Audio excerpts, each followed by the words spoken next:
بات عرض کر دیں کہ امام زمانہ کے غائب ہونے کے دو فیز ہیں. شروع میں امام جو غائب ہوئے اس کو غیبت صغرا کہتے ہیں, اور آج کل جو امام غائب ہیں اس کو غیبت کبرا کہتے ہیں. ایک بیسک فرق یہ ہے کہ غیبت صغرا میں امام باقاعدہ نام لے کر اپنا ایک نائب یا نمائندہ یا ریپریزنٹیٹو اپوائنٹ کرتے تھے. یہ میرا نائب ہے, نام لے کر, اور پھر اپنے اس نائب سے ٹائم ٹو ٹائم امام آ کے ملاقات کیا کرتے. اس نائب کا کام یہی ہے کہ مومنین کرام کے مسئلے, خمس, حاجتیں, سوالات امام تک پہنچائے. امام ملاقات کرتے مثلا فار ایگزامپل منتھ میں ایک بار, اور امام پھر جو رپلائی اس کو دے وہ اس نائب کو رپلائی دے وہ مومنین تک پہنچا دے. اس طرح امام نے 1 by 1 4 نائب مقرر کی. جب چوتھے نائب کا آخری وقت آیا تو کہا کہ اب میری غیبت ایسی ہے کہ نام لے کر کسی خاص آدمی کو اپوائنٹ نہیں کیا جائے. ان شارٹ اب تمام مجتہدین میرے نائب. تو یہ جو 4 نائب ہیں ان میں سے تیسرے نائب ہمارے یہاں بہت مشہور ہیں, کیونکہ انہی کا نام لے کر ہم لوگ 15 شعبان کو عریضہ سمندر میں ڈالتے ہیں. حسین ابن روح پہلے نائب تھے, عثمان ابن سعید. اس کے بعد ان کے بیٹے بنے انہی کے بیٹے محمد ابن عثمان ابن سعید. اب اس میں بھی امام زمانہ کی خاص مصلحت تھی کہ عثمان ابن سعید کا سلیکشن کس بیس پر ہوا, کرائیٹیریا کیا, اور پھر اس کے بعد انہی کے بیٹے کو کیوں مقرر کیا گیا. انشاءاللہ وقت ملا تو بتاؤں گا, ورنہ ویسے تو اب مشکل لگ رہا ہے کیونکہ میرا زیادہ فوکس سائنس آف ظہور اور ظہور سے جسٹ بیفور کے جو دنیا کی حالات ہوں گے اس پر ہوگا. دوسرے نائب کا جو زمانہ آخری زمانہ قریب آیا, بوڑھے ہو گئے, بیمار ہو گئے. ان کے زمانے میں ان کے بعد 2 عالم بہت فیمس تھے شیعت میں, ابو سہل نوبختی اور حسین ابن روح. اور ابو بلکہ 3 تھے, شلمغانی, اور ان تینوں میں جو سب سے کم اسٹیٹس رکھتے تھے اس وقت تک وہ حسین ابن روح تھے. یہ نیچرل پروسیس ہر جگہ ہوتا ہے. اب جیسے آپ میں سے بہت سے لوگوں نے آغا کوئی مرحوم کی تقلید کی تھی, اب آغا کوئی کی تقلید کر رہے ہیں, مرجع وہ ہیں, لیکن ان کے بعد جو علماء ہیں ان میں 2-3 نام بہت مشہور تھے, اور یہ تھا کہ انہی میں سے کوئی آگے فیوچر کا مرجع بنے گا. آج آپ کی میجورٹی آیت اللہ سیستانی کی تقلید میں ہے اور آغا خامنہ ای. اللہ ان سب کو طول عمر دے, لیکن اب انہی کی پریزنس میں بھی ان کے بعد والی جنریشن میں کچھ نام بہت مشہور ہیں.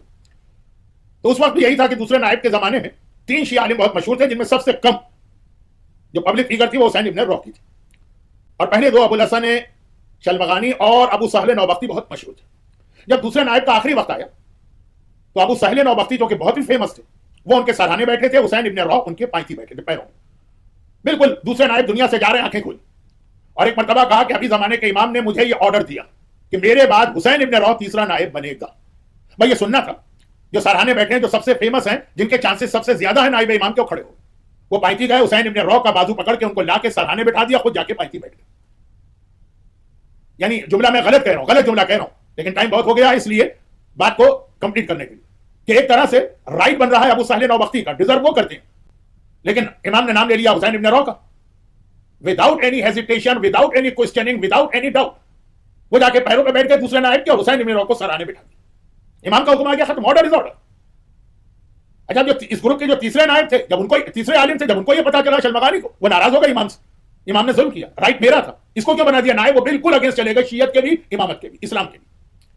اور پھر اس سے ایک بہت بڑا پرابلم پیدا ہوا ہے جو میں بعد میں ڈسکس کروں گا, کیونکہ آج کل جو ہماری مرجعیت پہ اعتراض ہوتا ہے, کچھ لوگ تو انٹینشنلی پرپزلی اعتراض کرتے ہیں, کچھ لوگ بیچارے لیک آف نالج کی وجہ سے. تو اس میں یہ بہت انپورٹنٹ ہسٹری کا واقعہ بنے گا, اس کو چھوڑ دیجیے.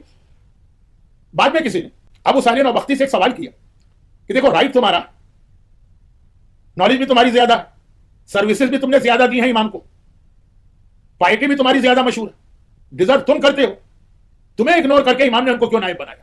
میں نے بڑی بڑی آرگنائزیشن کو تباہ ہوتے دیکھا اسی پوائنٹ پر.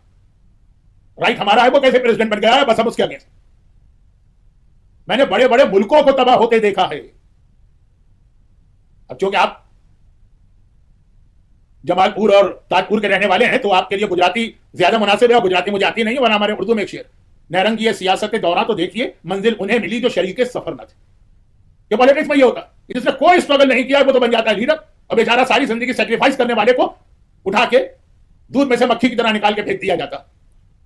اور بعض لوگ تو باقاعدہ ایکسپلائٹ کرتے ہیں سچویشن کو, غصہ دلاتے ہیں. ابو سہل نوبختی سے کہا تمہارا رائٹ ہے, تم کو تو نکال دیا گیا, ان کو بنا دیا گیا. تو انہوں نے کہا کہ سنو, پہلی بات تو یہ سنو, میں غلام ہوں, امام نہیں.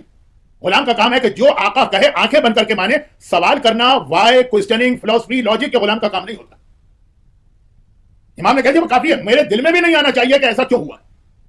اور دوسری بات, ایک فرق ہے مجھ میں اور حسین ابن روح میں. دیکھیں اب یہ ورڈنگ میری ہے کہ ہو سکتا ہے نالج میری زیادہ, پائٹی میری زیادہ, سروسز میں نے زیادہ دی, ہو سکتا ہے کہ امامت سے محبت میں زیادہ کرتا ہوں, مگر ایک کوالٹی حسین ابن روح میں ہے جو مجھ میں نہیں. اور امام زمانہ کا نائب کس کوالٹی والا ہونا چاہیے؟ وہ یہ ہے کہ حسین ابن روح وہ امام کے سیکرٹ کو سیکرٹ رکھنا جانتے ہیں. میں ایسا ہوں کہ ہو سکتا ہے کبھی کوئی دشمن اہل بیت مجھے غصہ دلا دے اور کہہ دے کہ کوئی تمہارا امام نہیں ہو, تم جھوٹ بولتے ہو اور امامت غلط چیز ہے, اگر ہے کوئی امام تو دکھاؤ ہمیں.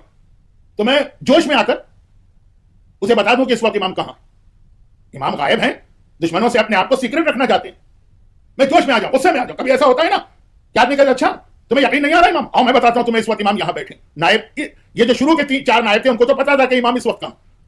حسین ابن روح سے کہ اگر ان کے بدن کے ٹکڑے ٹکڑے کر دو تب بھی وہ امام کا راز کسی کو نہیں بتائے. غیبت میں یہ بہت بڑی کوالٹی.